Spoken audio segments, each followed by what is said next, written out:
Miqueias, já ouviu falar do profeta Miqueias? Dê um nome para o seu filho de Miqueias. Aconselhe a sua filha, o seu filho, dá o nome de Miqueias. A Natália não pode nem ouvir, né? Ela está lá na cozinha agora, deve estar falando assim, ele é doido. Imagina, eu chamo Timóteo e depois eu chamo, vem cá Miqueias. Ia ser legal, né? O que você acha, Renato? O Renato, você apoia? Ah lá, o Renato apoia. O Quirino também apoia.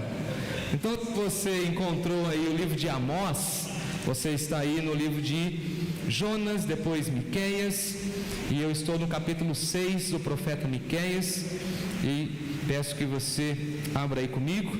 Eu leio apenas 2 versos, os 6, 7 e 8, 3 versos, e você pode me acompanhar na leitura desse texto. Profeta Miqueias, capítulo 6, eu leio 6, 7 e 8. Entendendo o propósito da nossa vida e também da nossa vocação, já nos preparando para o nosso Acampa Dentro, que será sobre esse tema. Você é chamado. Então no próximo final de semana nós pensaremos sobre isso, e já preparando o nosso coração, Deus colocou esse texto. Miqueias 6, de 6 a 8, diz assim o texto sagrado: com que me apresentarei ao Senhor e inclinarei ante o Deus excelso? Virei perante ele com holocaustos, com bezerros de 1 ano? Agradar-se-á ao Senhor de milhares de carneiros, de 10.000 ribeiros de azeite? Darei o meu primogênito pela minha transgressão, o fruto do meu corpo pelo pecado da minha alma? Ele te declarou, ó homem, o que é bom e o que o Senhor pede de ti: que pratiques a justiça, ames a misericórdia e andes humildemente com o teu Deus. Eu leio agora na versão da NVT que está aqui na tela. O William e o Felipe vai voltar aqui para mim, nessa versão que nós temos usado. Que poderemos apresentar ao Senhor? Devemos trazer holocaustos ao Deus Altíssimo? Devemos nos prostrar diante dele com ofertas de bezerros de 1 ano? Devemos oferecer ao Senhor milhares de carneiros, de 10.000 rios de azeite? Devemos sacrificar os nossos filhos mais velhos para pagar os nossos pecados? Ó povo, o Senhor já lhe declarou o que é bom e o que Ele requer de cada um de vocês: que pratique a justiça, que ame a misericórdia e ande humildemente com o seu Deus. Vamos orar?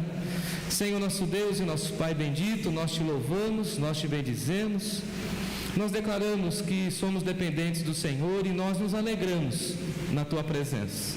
Como é bom estarmos reunidos na Tua casa, nesse ambiente de comunhão, onde a Tua palavra é exposta, onde os nossos corações são tratados, e nós oramos mais uma vez pedindo que o Senhor oriente a nossa vida à luz da Tua palavra, que a Tua palavra ilumine os nossos pensamentos, que a Tua palavra traga esclarecimento à nossa vida e à nossa existência.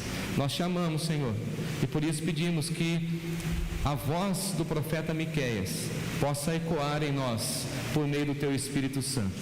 Fale conosco, Senhor, edifique a Tua igreja. Em nome de Jesus nós oramos. Amém. Amém. Quero pensar então sobre a nossa vida, o nosso propósito, a nossa vocação. Talvez você pense: o que Deus tem para a minha vida? Qual é o plano de Deus para a minha vida?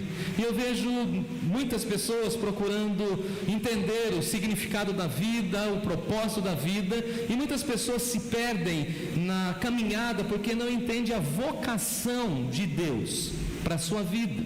Todos nós temos um chamado, todos nós temos uma vocação. Eu gosto de pensar na vida do apóstolo Paulo, quando ele diz assim: eu completei a carreira, eu tenho uma carreira, eu tenho uma jornada a ser percorrida. A vida não é uma maratona, ou não é ali um tiro de 100 metros, é uma maratona que demora muito. Então você pode se lembrar de muitas pessoas que na caminhada cristã, por exemplo, na linha de partidas, saíram bem, começaram bem, mas que não chegaram ao final da linha temendo ao Senhor. Demonstraram até de certa forma uma grande preocupação com as coisas de Deus, um grande desejo de servir a Deus, mas que se perderam ao longo da caminhada, porque não entenderam o que é a vida, não entenderam a vocação de Deus para as suas vidas, não entenderam o plano e o propósito de Deus, e aí ficam pensando, orando, buscando informações ou orientações psicológicas, espirituais e por aí afora, tentando encontrar o sentido da vida. E o que de fato é a vida? Vem Tiago dizendo para nós que a vida é como uma neblina, logo se dissipa e a vida voa ou não voa. Os dias passam depressa. A vida é como essa conversa que eu tive com o Quirino, rapidinho passa. Foi isso que Moisés disse. A vida é um conto ligeiro, e por isso que eu gosto de conversar com as pessoas. E as pessoas falam assim: você tem um minutinho, como diria o mineiro, você tem um dedo de prosa. E a vida é assim, quando a gente menos espera, correu. Quando a gente menos espera, novembro já está à porta. Fui na padaria agora à tarde e a moça já estava lá colocando os panetones, não foi, mãe? Comprei uma panetone. Já chegou, já é Natal. Daqui 2 meses nós estaremos aqui celebrando ao Senhor. A vida voou, esse ano passou. E o que nós fizemos com os nossos dias? Como nós usamos os nossos dias? Como nós entendemos a vida que Deus nos dá como presente?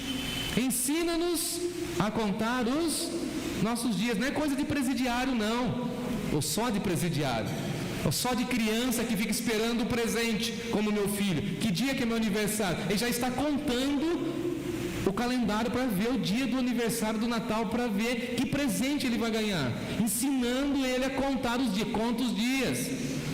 Tem um hino antigo, Maria, que fala assim: conta as bênçãos, conta quantas são recebidas da... Quantos dias? Quantos dias? Quantos dias falta para chegar o aniversário do meu filho, da minha filha? Meu aniversário de batismo? Marca na agenda. Quanta vida! A minha mãe, que aqui está, me disse uma frase lá na minha infância, de um missionário, que marcou a minha existência. Tem 2 dias que são importantes na sua vida e na minha vida: o dia que você nasceu e o dia que você entendeu por que você nasceu. Isso é vocação. Por que você nasceu? Porque Deus te trouxe à existência. Você não é fruto do acaso. Deus tem um plano na sua vida.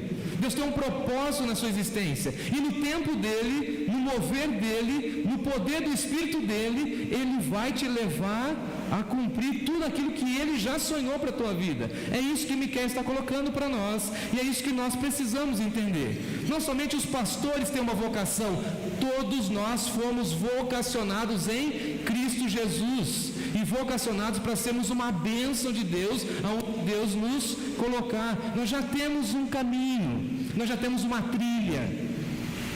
Quem aqui pegou a época da ferrovia? FEPASA, quem lembra da FEPASA? Mogiana. Vocês não são de Sorocaba, não? Eu sou do interior, mais interior, Piracicaba, e lá passava a Mogiana, a Sorocabana. Antigamente era Sorocabana, correto? E lá na minha cidade tem o pátio onde faz a manutenção dos trens, lá em Rio Claro. Então todos os trens do estado vão até lá até hoje. Atrapalha hoje a cidade, né? Mas a cidade se desenvolveu por conta da ferrovia. Sorocaba também deve muito à ferrovia. Dia desses, passando com o meu filho, eu falei assim: dá uma olhada no tamanho desse trem. Ele não anda mais, mas essa locomotiva, meu filho, um dia já puxou 200 vagões. Ele falou assim: por que não anda mais? Porque ela está fora do trilho. Ela fora do trilho, ela não cumpre a sua função. Se alguém chegar aí e puxar essa locomotiva, ela não sai do lugar. Precisa ter um guindaste, um caminhão, um trator, qualquer coisa mais forte para puxar. Eu falei assim: mas se alguém içar essa máquina e colocá-la no trilho e colocar combustível nela, ela anda e cumpre a sua função. O que eu quero dizer aqui? que tem muita gente que está fora do trilho, que não entendeu o propósito de Deus, e quando entende o propósito de Deus e ouve o Espírito Santo e se deixa conduzir, que entra no trilho, a vida corre, flui e se torna uma bênção em nome de Jesus. Então veja que Miqueias está dizendo assim para o povo: olha, vocês precisam entender que Deus não está barganhando conosco. O que Deus deseja do seu povo é um compromisso leal e sincero, e Deus deseja levar o seu povo a ter um entendimento do que a vida é e do que nós podemos fazer com a vida que Deus nos deu, e isso então exercendo a nossa vocação no mundo. Dá uma olhadinha comigo no versículo 6, ele fala o seguinte: como que eu vou me apresentar diante de Deus? Como que eu estarei diante de Deus? Eu vou me inclinar diante do Deus excelso? Eu vou me apresentar com holocaustos, com bezerros de um ano, e aqui falando obviamente de todo aquele cerimonial do Antigo Testamento. Será que é isso que Deus quer da minha vida? Deus vai se agradar, versículo 7, de milhares de carneiros, de 10.000 ribeiros de azeite? Ou seja, o que eu posso fazer para agradar a Deus? E não é essa pergunta que as pessoas fazem até os nossos dias? O que eu posso fazer para agradar a Deus? Como eu faço para estar dentro do centro da vontade de Deus? Como que eu me enquadro diante daquilo que Deus espera da minha vida? Darei o meu primogênito por conta da minha transgressão? Vou entregar meu filho? Como que eu posso recuperar a essência da vida? Até que Miqueias, o profeta de Deus, diz o seguinte: ele, Deus, te declarou, ó homem, o que é bom e o que o Senhor espera de ti. Então sabe o que Deus quer da sua vida? E Miqueias coloca aqui de uma maneira bem didática, bem batista, eu diria, um sermão clássico de 3 pontinhos. Eu também sei fazer, hein? Me acompanhe. Em primeiro lugar, dá uma olhadinha aí. O que Deus espera de nós é que nós pratiquemos a justiça, que nós sejamos pessoas justas. Gosto muito quando Moisés, no seu cântico, afirma: eis a rocha, suas obras, ó Deus, são perfeitas, todos os seus caminhos, ó Deus, são perfeitos. Deus mostra para nós a sua fidelidade, e em Deus não há injustiça. Tudo que Deus fez é justo e reto. Louvado seja Deus. Você pode olhar para a sua vida, para a sua existência e falar o seguinte: Deus é justo, e porque Ele é justo, Ele me fez, e porque Ele é justo, Ele me colocou num contexto de injustiça, porque a justiça dEle espelhada em mim vai refletir no contexto de injustiça, e nós não entendemos isso. Nós estamos num mundo marcado pela injustiça, e Deus requer de nós que lá onde nós estamos, com as pessoas com as quais nós convivemos, nós pratiquemos a justiça. Mas a injustiça parece que impera entre nós, ou não? Parece que a injustiça vem pressionando a nossa vida, e nós estamos lá plantados pelo Senhor, na nossa família, no ambiente de trabalho, na faculdade, no ambiente corporativo. Inclusive essa semana, parabéns aos servidores públicos.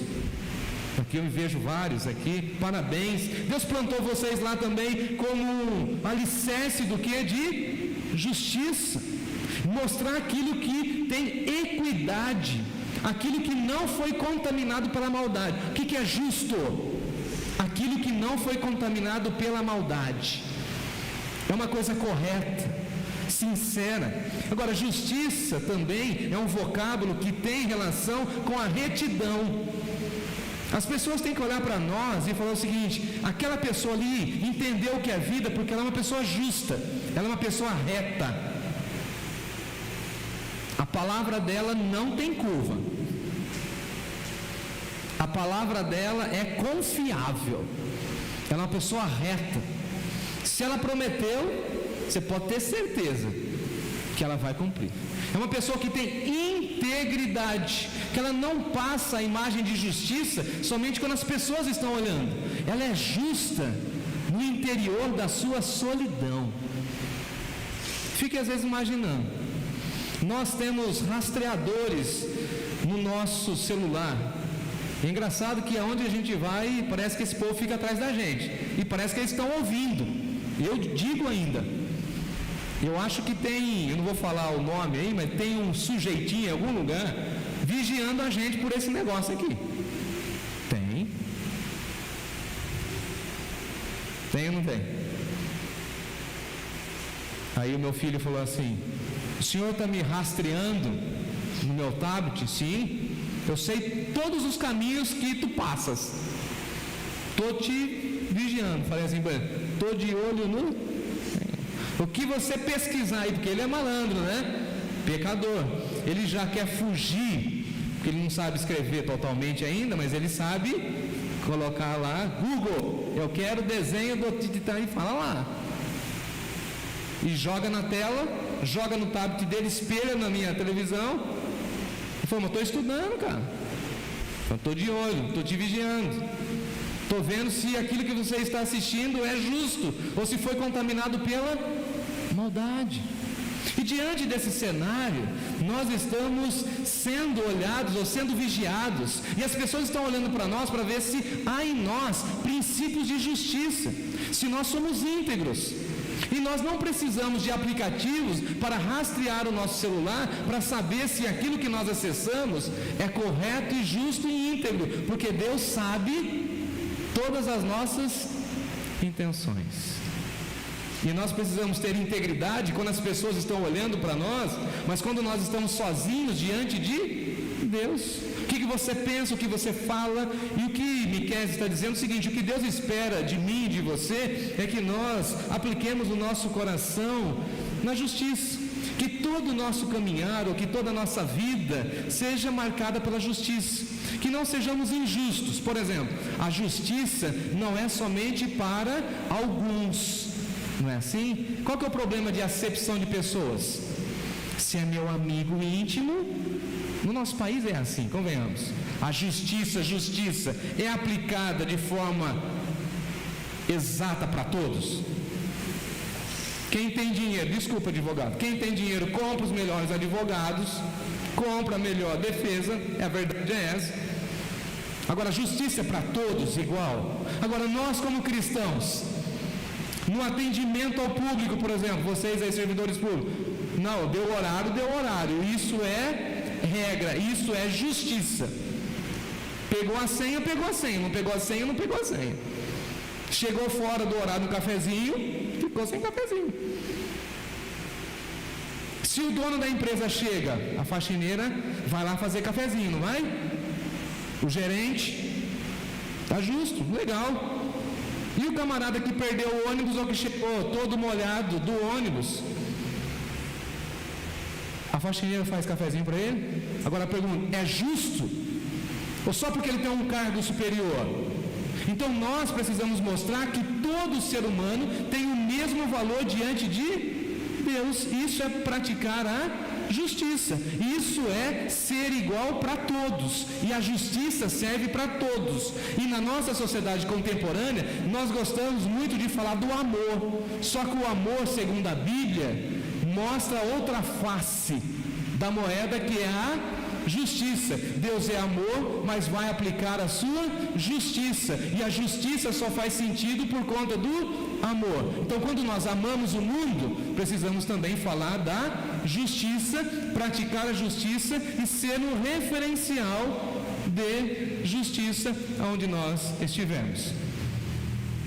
Na divisão, estou brincando agora, da mistura na mesa, seja justo com o seu irmão, com a sua irmã. O meu irmão pegava a régua para ver, né, mãe? Você vai cortar o bife no meio? O que é justiça? Metade. Metade do copo de coca é metade, exatamente metade. Aí ficava meu irmão lá medindo. Vamos ver se está correto, se está justo. E eu, como era mais pecador que ele, falava assim: Edith, mas eu sou o primogênito, eu vim primeiro. Falava para o meu irmão, falei, vá buscar o pão. Por que toda vez eu tenho que buscar o pão? Porque eu fiquei buscando o pão até você nascer. 10 anos. Agora você que já sabe do caminho, vá buscar o pão você. Até um dia que eu falei assim, mas é justo mandar uma criança de 4 anos, sendo que eu tenho 10? Aprendi a justiça de Deus já na infância. O que é justo? o que é correto diante de Deus. Agora, veja que Deus não deseja que nós conheçamos a justiça, mas que nós apliquemos a justiça, porque justiça tem a ver com santidade e com devoção. Deus é justo e santo, logo nós precisamos buscar uma vida de santidade, agir com santidade e justiça nas nossas relações. E a minha oração para você nessa semana é que na sua rotina você pratique a justiça, seja justo, seja uma pessoa comum, uma pessoa que reflete o caráter de Deus, uma pessoa que nos seus deveres mostra lealdade, compromisso, santidade. Eu gosto muito do texto de Apocalipse, quando os anjos estão diante do trono de Deus e diz o seguinte: justos e verdadeiros são os teus caminhos. Ó Deus, tu és justo, tu és sempre, sempre bom. Derrama sobre mim a tua justiça. Faze-me, ó Deus, o instrumento da justiça. O que Jesus disse para nós? Que os felizes são aqueles que têm sede e fome da justiça. E na nossa sociedade injusta, ser justo é revolucionário. E lá no seu trabalho, lá no seu contexto, lá na sua família, levante a sua voz contra a injustiça e diga: justo só existe um, que é Deus, e nós vamos levantar a bandeira da justiça. Aí a família está em pé de guerra, você tem que falar assim: isso é justo? É correto? Essa divisão de bens está corretinha? Essa divisão dos custos dos idosos está correta para todos os filhos? Está legal isso aí? É justo? Quando você contrata o trabalho de um profissional, por exemplo, você chama 3 orçamentos, não é assim? A maioria das vezes você leva no mecânico ou o seu carro, ou você chama um pintor, um pedreiro, tal, um eletricista, chama o Rafael. Acorda aí, ó. Sua mãe está bem? Tudo certo? Já estão em viagem? Que retorne, né? Que retorne. Semana que vem a Kika está por aí. Saberemos e ouviremos. As coisas boas que Deus tem feito. Até me perdi do orçamento. Perdi não. Aí tem um orçamento, por exemplo, de 1.000 para fazer um púlpito desse. Tem outro orçamento de 850. Aí tem outro sujeito que tem um preço de 1.550. 850 está dentro do orçamento, não está? Dá para pagar. O de 1.000, talvez a qualidade seja. E o de 1.550? O preço não está o quê? Justo, não está próximo dos outros. E aí quando você contratar um serviço que você perceber que a pessoa está cobrando abaixo do valor, e se você puder, faça isso, equipare. Eu acho que o seu serviço ficou tão bom, que eu tenho condições, eu posso pagar um pouquinho a mais. E aí a pessoa vai ficar assustada e vai falar o seguinte: você quer pagar mais? Eu quero, porque ficou tão bom e eu quero ser justo com o Senhor. A igreja Nova Canaã foi justa com uma pessoa que presta serviço para nós aqui. E depois desse nosso ato de justiça, ele nunca mais cobrou para fazer um serviço para nós. Ele só cobra o material, porque aquilo marcou a vida dele. Ele falou: ninguém nunca pagou a mais daquilo que eu pedi. Eu falei: mas a nossa igreja vai pagar a mais, porque nós queremos mostrar para você que o seu trabalho foi justo, o seu compromisso foi correto, e nós queremos marcar a sua vida com a justiça. Ele falou assim: agora eu entendi o que é justiça. Também é esse sentido de equiparação. Fantástico isso, fantástico. Noé, por exemplo, era um homem justo no meio de uma geração corrompida. Jó era um homem justo e riquíssimo. E alguém vai falar assim: o dinheiro corrompe o caráter. Mentira. Se o camarada é justo diante de Deus, ele pode ter o dinheiro que tiver, ele vai continuar sendo o quê? Justo diante de Deus. Em segundo lugar, Deus deseja que nós amemos a misericórdia. Muito se fala hoje de empatia, mas na realidade as pessoas não sabem o que é empatia. Porque na realidade nós precisamos entender o conceito bíblico de misericórdia.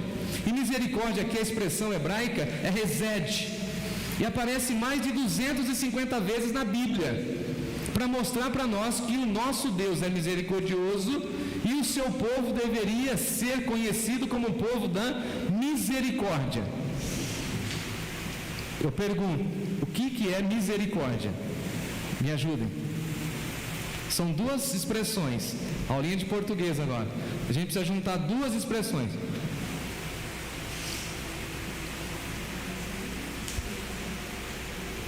Ninguém me ajuda?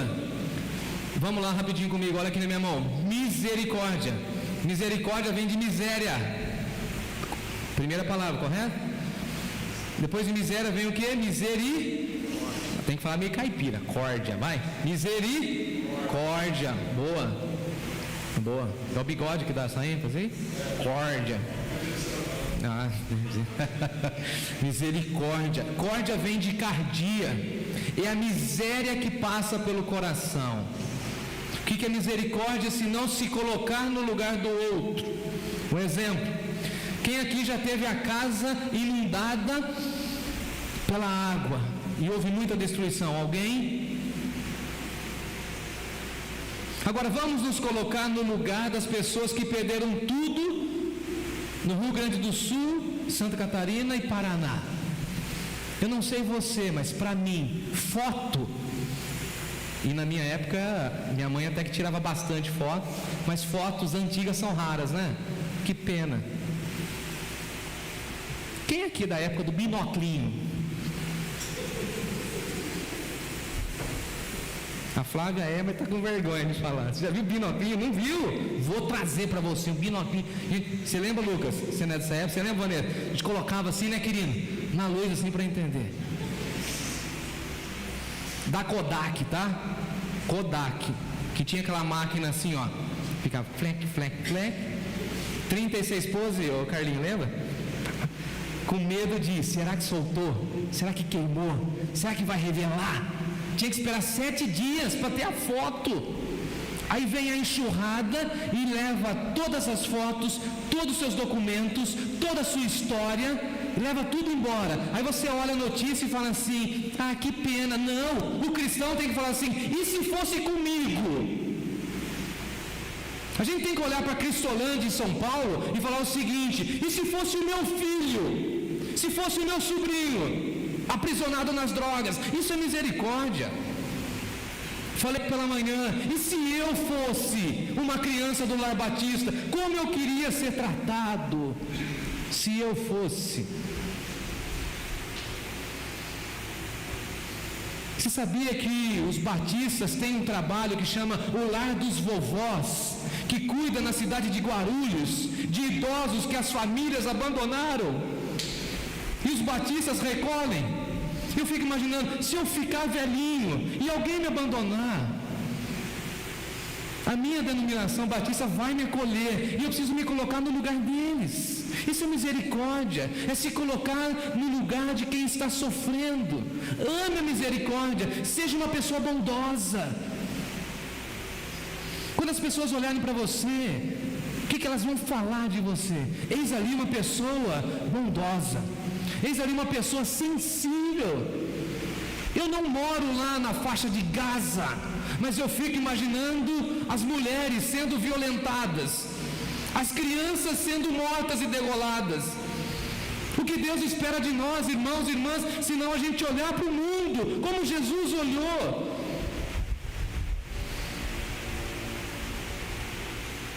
E ele conta uma história do bom samaritano.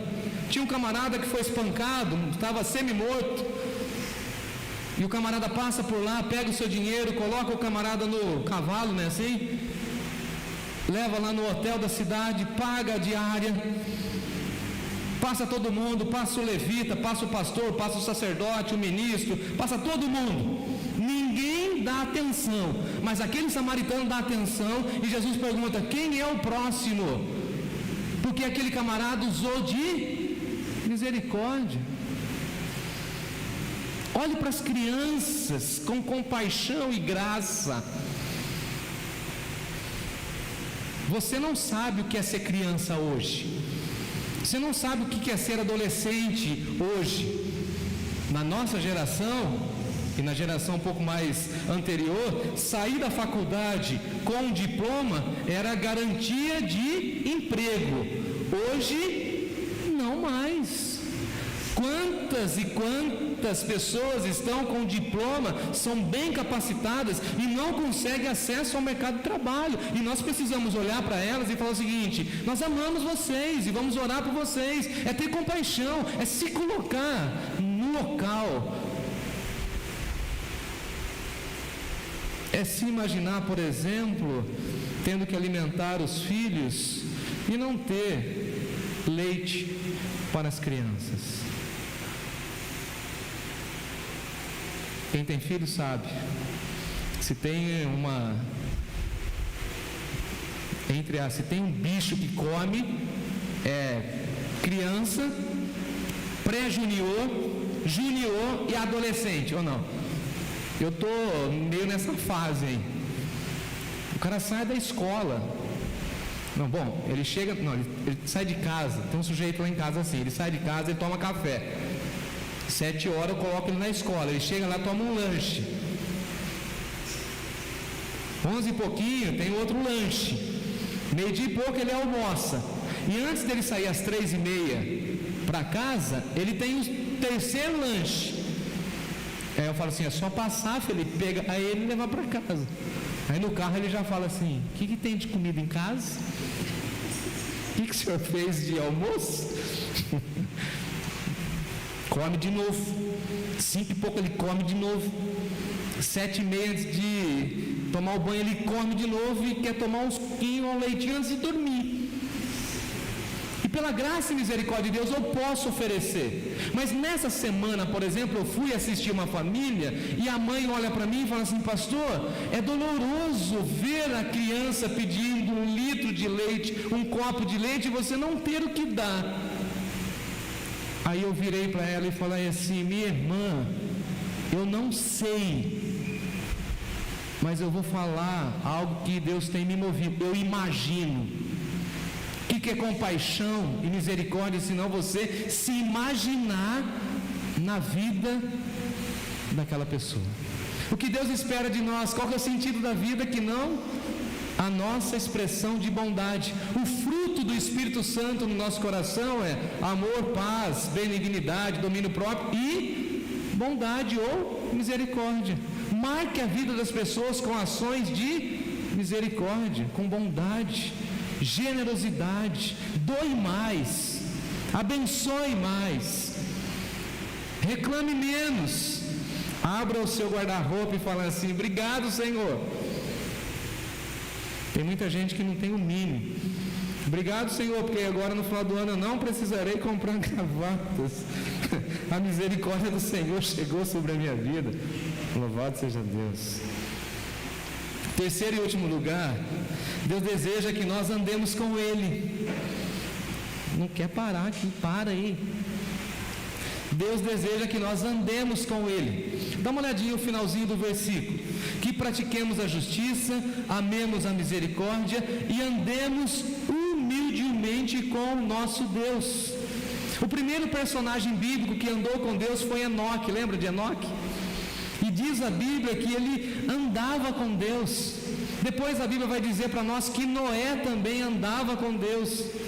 Agora, fazendo a lição de casa, eu fui entender que esse verbo andar no hebraico não significa somente uma caminhada. Então, por exemplo,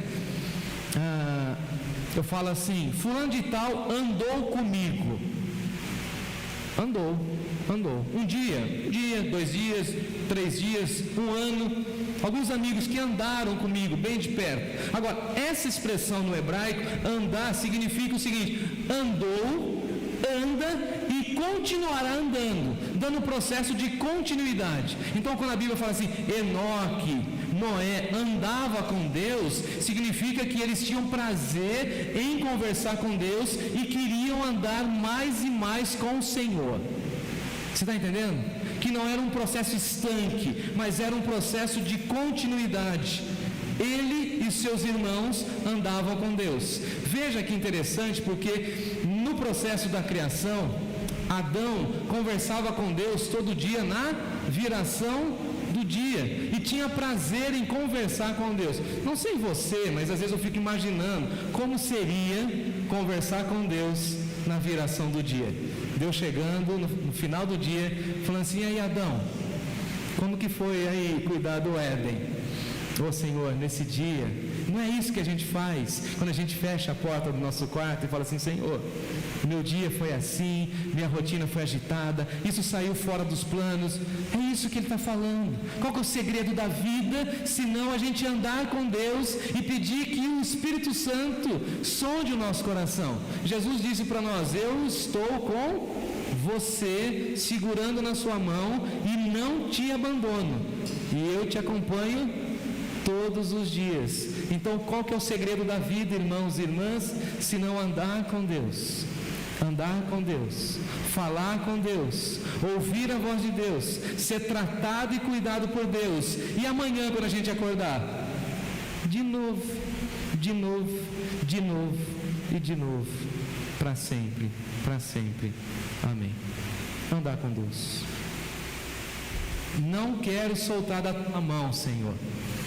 Não quero me desprender da tua graça.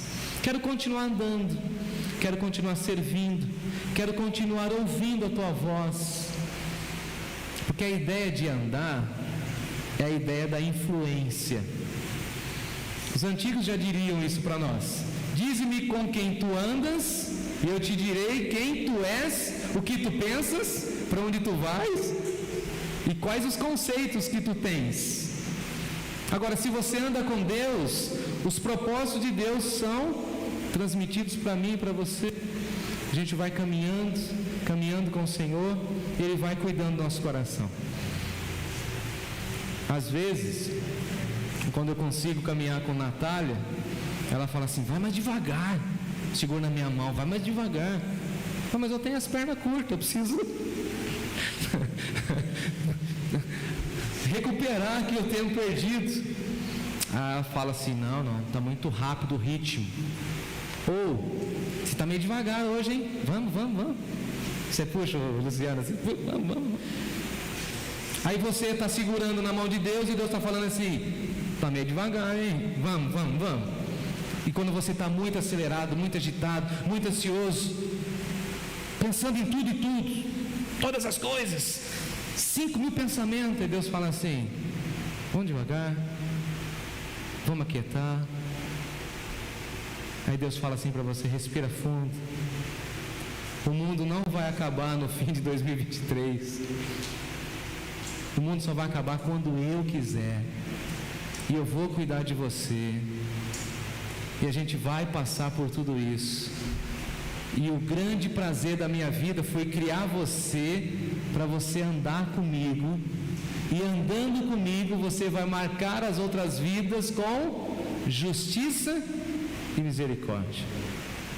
Por que você nasceu?